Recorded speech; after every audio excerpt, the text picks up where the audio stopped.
The Gambia Ports Authority, supported by the African Development Bank, marked a milestone on Wednesday, April 17, 2024, with the signing of a contract with Diamond Shipping Yard. This agreement initiates the design and creation of two state-of-the-art eco-friendly solar-powered ferries. Hosted at the Banjul City Council Town Hall, this ceremony represented a significant step towards resolving the ferry service issue plaguing the country. The African Development Bank has generously provided grant funding for one of these innovative ferries, while the Gambia government has secured the second through a supply credit deal with the Diamond Shipping Yard. The managing director of the Gambia Ports Authority, Usman Jabate, announced that the ferries are slated for delivery 16 months following their contract signing.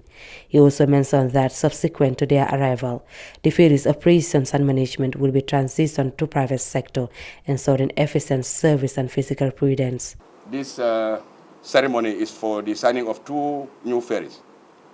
And the decision came about because of our engagement with a development partner, African Development Bank, who has provided the grant funding to procure one new solar-powered green ferry. When the decision was sent to government, Cabinet in its wisdom gave instructions, and the Ministry of Transport informed the GPA that it's government decision to go for two instead of one. That's why we're signing for two ferries. One is completely on a grant by the African Development Bank, and the second is being procured by government through a supplier credit arrangement with Diamond Shipyard of the Netherlands. Coincidentally, Diamond Shipyards are the manufacturers of practically all of the ferries and the craft we have at the GPA. And the procurement process went through international tender, and they happen to be the only and the most responsive bidder. That's why they're here today to witness this signing with us. In terms of delivery, we expect the ferry to be delivered after 16 months when we sign this contract. And the payments are received and the keel laying is done. The Minister of Transport, Works and Infrastructure, Honorable Ibrahim Silla, revealed at the ceremony that the government's strategic vision is to construct a bridge for the Banjul-Bara crossing, signifying a long-term commitment to infrastructural development. We want to announce that the two ferries that we are signing, even though they are coming in 16 months, that does not mean that there will be disruption of service. Kunta Kinte is going to be, released back to the service by the end of this month with fresh new engines, fully renovated and rehabilitated so that the service can be efficient and safe. Immediately, Kunta Kinte is back to service. We are also bringing Kanilai to the Banjul Shipyard to give it the necessary rehabilitation, facelift, and overhaul of all the engines. I mean, a complete re-engineering. So that by the time within the next few weeks also, Kanilai also will come almost new back to service while we are waiting for the arrival of two new ferries to be delivered to the government in 16 months. But the long-term strategic goal of the Gambia government is to bridge Banjul-Bara.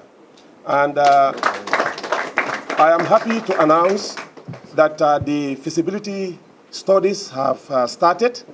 This is an ECOWAS project. It's part of the Lagos-Abidjan-Dakar corridor project, which the Gambia is part of. Initially, ECOWAS wanted to do the corridor from Amdalai going all the way to Sitanunku, then to Siliti. But looking at the strategic importance of the Banjul-Bara route, we thought it necessary because considering the small size of our country, you have other countries, bigger countries like Mali, that are benefiting from, say, about 1,000 kilometers of road. And for us, from one end of the Gambia to the other is not more than 80 kilometers.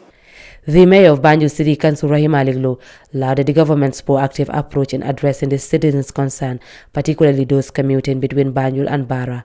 She encouraged all Gambians, especially the ferry users, to actively participate in maintenance of the ferries to ensure their lasting service.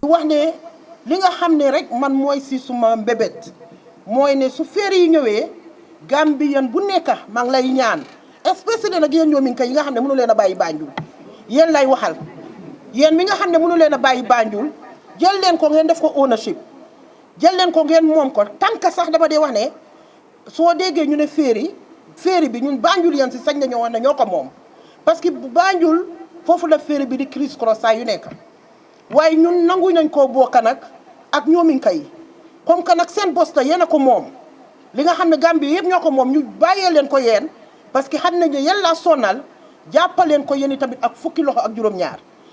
The event also featured calls for unity and responsibility from Honorable Suleiman Saho, National Assembly member for Central Badibu, and Honorable Tamsil Cham of the Lower Nyomi constituency, both advocating for collaborative efforts to enhance the Banjul Barrel route.